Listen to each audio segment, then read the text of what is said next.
میں رمضان کے آداب میں یہ بات بتا رہا ہوں، اور افطاری اتنی دبا کے نہ کریں، اور آپ کے جسم کی گندگی پورے سال کی جو جمع ہے، پھر آپ افطاری جب کریں تو سنبھل کے کریں۔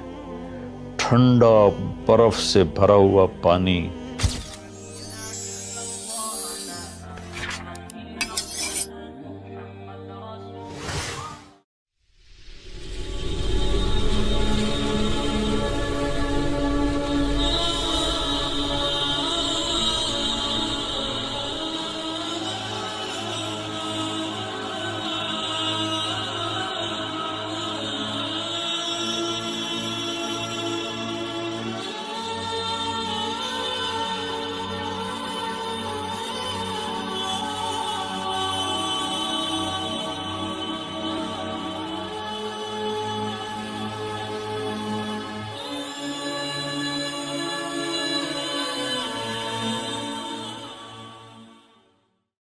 جس کو رمضان ملے وہ روزہ رکھے۔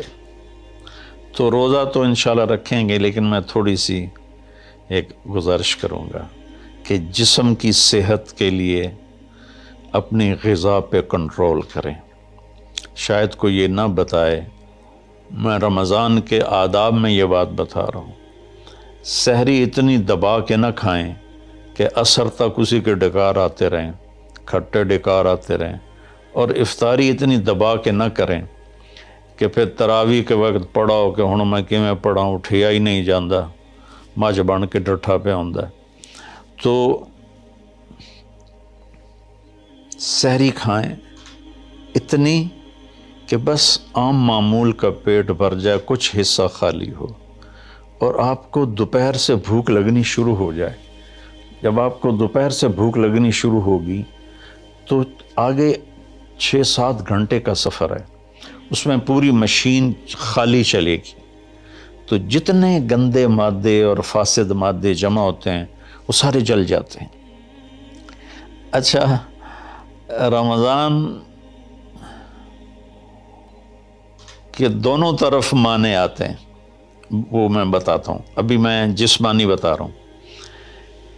اچھا، ایک اور بھی بڑا خوبصورت رمضان کا معنی ہے۔ اللہ کے نبی نے فرمایا کہ یہ نہ کہا کرو رمضان آ گیا اور رمضان چلا گیا، کہو رمضان کا مہینہ آ گیا، رمضان کا مہینہ چلا گیا، چونکہ رمضان اللہ کا نام ہے، رمضان اللہ کا نام ہے۔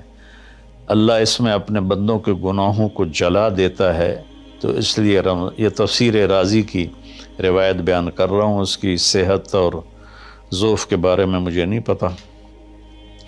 تو رمضان کہتے ہیں جلا دینا، جلا دینا یا جل جانا۔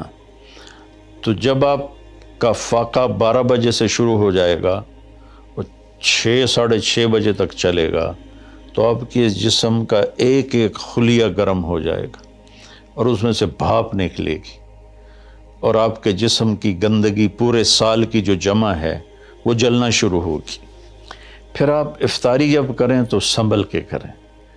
ٹھنڈا برف سے بھرا ہوا پانی اور روح افزا اور جام شیریں اور دودھ سوڈا، اور اس میں برف کے اتنے بڑے بڑے ڈلے ڈال کے جب آپ پیتے ہیں تو سارے دن کے روزے کا جسمانی فائدہ فوت ہو جاتا ہے، ختم ہو جاتا ہے۔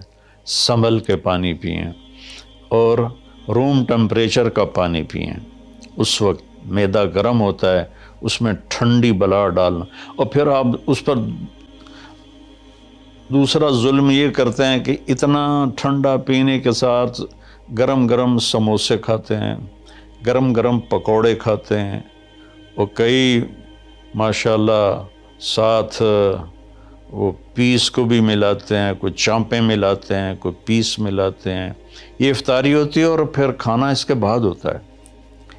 تو سادہ پانی سے روزہ افطار کریں، اور مغرب کی نماز کے بعد ہلکا پھلکا کھانا لیں، اور پھر تراویح کا انتظار کریں، تراویح پڑھیں، اور اس کے بعد جس کا ذوق ہے ٹھنڈا پانی پینے کا وہ ٹھنڈا پی لے، گرم کا ذوق ہے گرم پی لے، لیکن برائے مہربانی کئی چیزوں کا، اب میں ایک آپ کو مثال دیتا ہوں۔ یہ ہماری گاڑیاں ہیں معمولی سی، تو ہم اس میں دیکھتے ہیں کہ اچھا پیٹرول کہاں ملتا ہے. جس پیٹرول پمپ کا پتہ چلے کہ پیٹرول اچھا نہیں، ہم سزوکی والا بھی آگے چلا جاتا ہے کہ ویکھو چنگا پیٹرول کی تھلب ہے. اور جن کے پاس مہنگی گاڑیاں وہ ہائی آکٹین ڈلواتے ہیں، جو پیٹرول کی سب سے اچھی قسم ہوتی ہے. تو ہم اپنی ایک چھوٹی سی گاڑی، چند لاکھ یا چند کروڑ کی گاڑی کو اچھا پیٹرول دینے کے لیے کئی کلومیٹر سفر کرتے ہیں کہ وہاں کا پیٹرول پمپ اچھا ہے. اور یہ جو گاڑی ہے جس کی آنکھ کا یہ ابرو کا یہ جو پپوٹے کا بال ہے، یہ اگر گر جائے تو ساری دنیا مل کے نہیں دے سکتی. ایک ناخن اگر گر جائے تو پوری دنیا مل کے وہ ناخن نہیں دے سکتی. کون چاہتا میں گنجا ہو جاؤں؟ ایک بال گرتا ہے تو پوری دنیا کی طاقت مل کر وہ بال واپس نہیں لا سکتی. تو اس کو ہم گندی سے گندی چیزیں کھلاتے ہیں. کچوریاں کھا رہے ہوتے ہیں، قتلمے کھا رہے ہوتے ہیں کہ افطاری ہو رہی. تو اللہ کے واسطے ٹویوٹا گاڑی میں صاف پیٹرول ڈلواتے ہو اور اس خوبصورت گاڑی میں گند بھر دیتے ہو، سموسے اور پکوڑے اور دودھ سوڈا اور جام شیریں اور روح افزا اور 7 اپ اور ٹھنڈے پانی، سکنجبین، اور اس کے اوپر پھر مرغے کے پیس اور چانپوں کے پیس، اور ابھی کھانا بعد میں کھانا ہوتا ہے. تو مہربانی کریں اپنے جسم کی صفائی کریں، اعتدال سے کھائیں. افطاری بھی اتنی کھائیں کہ آپ کی بھوک باقی ہو. تو آپ آرام سے تراویحیں پڑھ لیں گے. تو تراویح پڑھیں، پھر اس کے بعد آپ آرام کریں، جلدی سے سو جائیں. اور بعض نوجوان ساری رات جاگتے ہیں، ٹھیک ہے کوئی بات نہیں، جاگیں، کوئی نفل بھی پڑھ لیا کریں، کچھ اپنی گپ شپ بھی کر لیا کریں. اور پھر سحری ایسی کھائیں کہ اب اس میں پراٹھے پک رہے ہوتے ہیں اور ہر گھر سے پراٹھوں کی خوشبو آ رہی ہوتی ہے. تو پھر پراٹھوں کا بوجھ اپنے اوپر نہ ڈالیں، سادہ روٹی کھا لیں، سادہ سالن کھا لیں. تو پورے مہینے میں آپ کے پوری باڈی کی اوورالنگ ہو جائے گی. یہ تو جسمانی فائدہ ہو گیا. روحانی لحاظ سے کیا ہے؟ شہر رمضان، رمضان جل جانا، جلا دینا، رمضان کا مہینہ. اس لیے اللہ کے نبی نے کہا، یہ کہا کرو ماہ رمضان آیا اور ماہ رمضان گیا، کیونکہ اللہ آنے جانے سے پاک ہے. تو اللہ کا نام رمضان ہے. یہ امام راضی کی روایت ہے. تو یہ نہ بھی ہو تو رمضان میں جلنے کا مطلب کیوں ہے؟ اسی مہینے کے ساتھ کیوں ہے کہ ہر روزے کے ساتھ اللہ اس کے گناہ معاف کرتا ہے، اس کے گناہوں کو جلاتا ہے، اس کی بھوک کی آگ میں جلاتا ہے، جلاتا ہے، جلاتا ہے. آخری روزے اللہ تعالیٰ کیا کرتے ہیں کہ اس کے سارے گناہوں کو جلا کے راکھ کر دیتے ہیں اور اپنی رحمت. اچھا، رمضان کا مطلب بارش بھی ہے. جو سبحان، عربی بھی عجیب زبان ہے. رمضان کا مطلب بارش بھی ہے. رمضان کا مطلب اگر رمضا مصدر ہو، رمضا، تو یہ بارش کا مطلب ہے. رمضا ہو تو یہ جلانے کا مطلب ہے. سبحان اللہ، کہ رمضان ایسا مہینہ ہے کہ اس میں ایسی رحمت کی بارش ہوتی ہے، سارے گناہ دھل جاتے ہیں. رمضان ایسا مہینہ ہے کہ اس میں ایسی اللہ کی رحمت متوجہ ہوتی ہے کہ سارے گناہ جل کے راکھ ہو جاتے ہیں، ہوا میں اڑا دیے جاتے ہیں راکھ کی طرح. تو یہ تب ہوگا جب ہمارا پورا جسم روزہ رکھے، ہماری آنکھیں روزہ رکھیں، ہمارے کان روزہ رکھیں، ہماری زبان روزہ رکھے، ہمارے ہاتھ روزہ رکھیں، ہمارے پاؤں، ہمارا دل، دماغ روزہ رکھے. تو پھر یہ روزہ، یہ رمضان بنے گا اور ہمارے گناہوں کو جلا دے گا یا دھو دے گا. اور اس میں خاص طور پر اللہ کے نبی نے فرمایا کہ شراب پینے والا توبہ کر لے، چونکہ شرابی کی بخشش نہیں ہوتی رمضان میں. ایک ہوتا ہے دلیر ہو کے پینا، کوئی نہیں، کچھ نہیں ہوندا، اللہ بڑا غفور و رحیم ہے، یہ تو سارے پکڑے جائیں گے۔